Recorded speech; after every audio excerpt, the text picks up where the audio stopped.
Assalamualaikum warahmatullahi wabarakatuh. Sahabat Nabi adalah salah satu golongan manusia yang mendapatkan keistimewaan dari Allah Subhanahu wa Ta'ala. Hampir semua sahabat Nabi mempunyai kedekatan tersendiri di hadapan Allah Subhanahu wa Ta'ala. Ada yang rajin melakukan sholat malam, ada yang berpuasa sunnah sepanjang hidupnya, dan ada pula yang memiliki sifat kedermawanan yang tinggi. Mereka selalu memperbaiki diri dan memupuk ketakwaan dalam setiap waktunya. Salah satu sahabat Nabi yang mempunyai keistimewaan adalah Sa'ad bin Mu'az.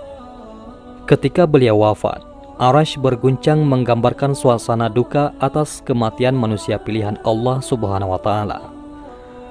Beliau merupakan sahabat Ansar di Madinah dan merupakan pemimpin suku Aus. Kewafatan beliau diabadikan dalam sebuah hadis Nabi Muhammad SAW. Diriwayatkan dari Jabir radhiyallahu an bahwasanya Nabi bersabda, tatkala jenazah Sa'ad bin Mu'az di hadapan mereka, arasy-Nya Allah Zat Penyayang menjadi berguncang. Hadis riwayat Muslim. Sa'ad bin Mu'az berjuluk Abu Amru. Beliau seorang pemuda Aus yang dikenal jago menunggangi kuda dan pemberani. Ayahnya adalah Mu'az bin An-Nu'man dan ibunya bernama Kabsyah binti Rafi. Adapun istri Sa'ad adalah Hindun binti Sama, yakni Bibi Usaid bin Huzair. Sa'ad adalah pemimpin Bani Abdul Ashhal.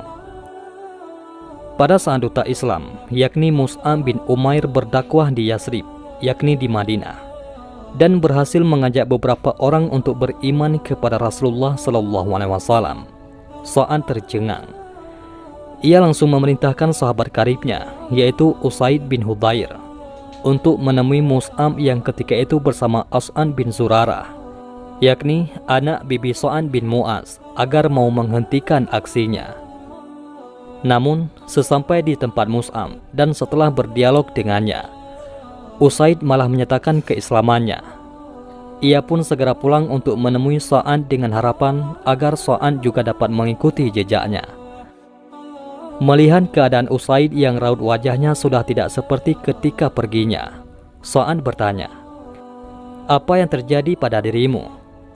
Usaid menjawab, "Aku sudah berbicara dengan dua orang tersebut. Demi Allah, aku tidak melihat keduanya tidak mempunyai kekuatan. Aku sudah melarang mereka berdua." Lalu keduanya berkata, "Kami akan melakukan sesuatu yang engkau sukai.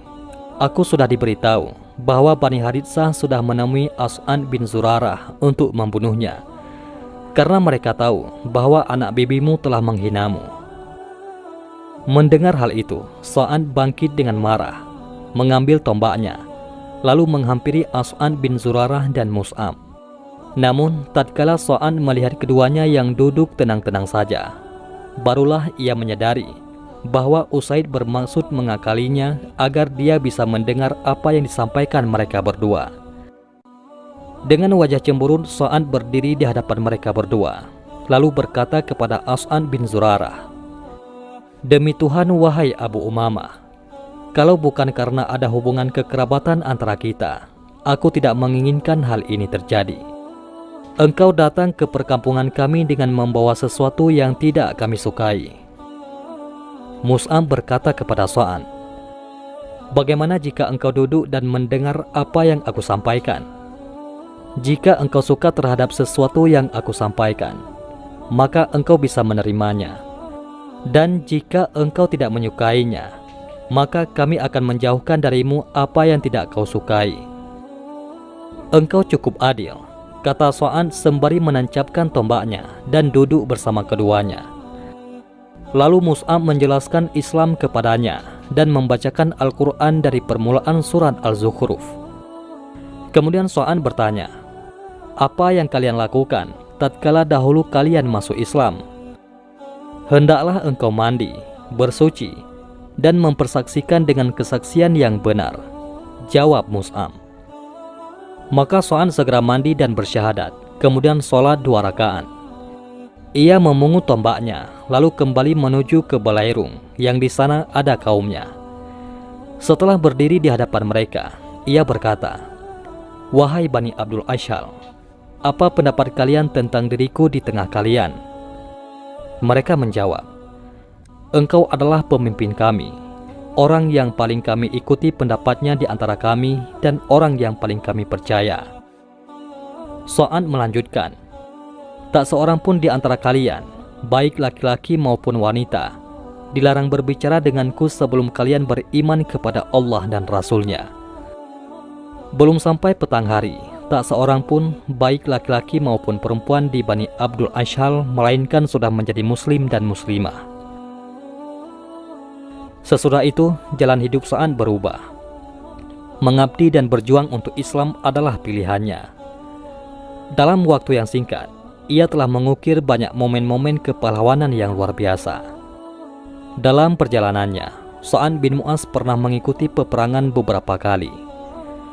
Saat terjadi perang Badar, beliau datang sebagai perwakilan orang Ansar menyatakan dukungannya kepada Rasulullah Shallallahu Alaihi Wasallam.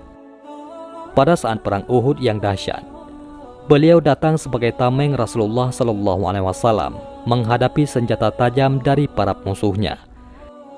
Pada perang Khandaq, ia turut mempertahankan Madinah mati-matian sampai tertusuk panah milik Hibban bin Qais al-Araqah. Kemudian Rasulullah meminta para sahabat untuk merawat Sa'ad di kemah Rufaidah.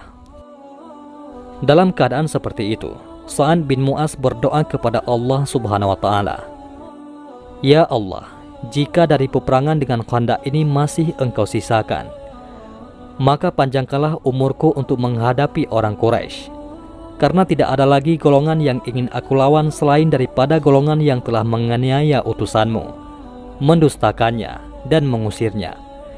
Dan seandainya Engkau mengakhiri perang antara kami dengan kafir Quraisy, maka jadikan musibah yang telah menimpaku ini sebagai jalan untuk menemui kesyahidanku." Setelah kejadian itu, Sa'ad hanya bisa berbaring di ranjang karena lukanya cukup parah. Ia turut meminta agar lukanya menjadi bukti bahwa ia pernah bertempur habis-habisan membela agama Islam. Banyak sahabat datang menjenguk dan menghibur Sa'ad, dan tak terkecuali Rasulullah Shallallahu Alaihi Wasallam sendiri. Waktu menjenguk Sa'ad, Rasulullah tak lupa berdoa, "Ya Allah, sesungguhnya Sa'ad bin Mu'az telah melakukan perjuangan di jalan-Mu, maka terimalah ruhnya dengan penerimaan yang sebaik-baiknya." Sa'ad mempunyai keinginan bahwa menjelang kewafatannya, dia ingin melihat wajah Rasulullah yang mulia dan penuh kasih sayang itu. Ia ingin sekali di saat kematiannya didampingi orang yang dicintainya. Di saat terakhirnya, ia berucap kepada Rasulullah, "Assalamualaikum ya Rasulullah. Aku bersaksi bahwa engkau adalah utusan Allah Subhanahu wa Ta'ala." Rasulullah Shallallahu Alaihi Wasallam pun menjawab sambil menatap halus wajah Sa'ad, "Kebahagiaan akan bersamamu, wahai Abu Amru." Akhirnya Sa'ad menghembuskan nafas terakhirnya dan kembali ke rahmat Allah Subhanahu wa Ta'ala. Duka dan harum menyelimuti rumah duka saat itu. Sa'ad adalah salah seorang sahabat yang paling setia dengan Nabi Muhammad SAW. Di saat perang Uhud, dia tak mundur satu langkah pun untuk menjadi perisai agar Nabi tidak terbunuh. Bahkan beliau merupakan salah satu dari sahabat Nabi Muhammad SAW yang dijamin masuk surga. Hal ini terlihat jelas dari hadis Nabi Muhammad SAW. "Demi zat yang jiwa Muhammad berada di tangannya, sungguh sapu tangan Sa'ad bin Mu'az di surga lebih baik dari ini." Riwayat lain menceritakan bahwa ketika Sa'ad bin Mu'az wafat, Rasulullah SAW menggenggam kedua lutut Sa'ad lalu berkata, "Malaikat masuk tetapi tidak mendapatkan tempat duduk, maka aku lapangkan tempat untuknya." Ketika orang-orang mengusung jenazah Sa'ad bin Mu'az yang pada masa hidupnya, ia adalah orang yang paling besar dan tinggi.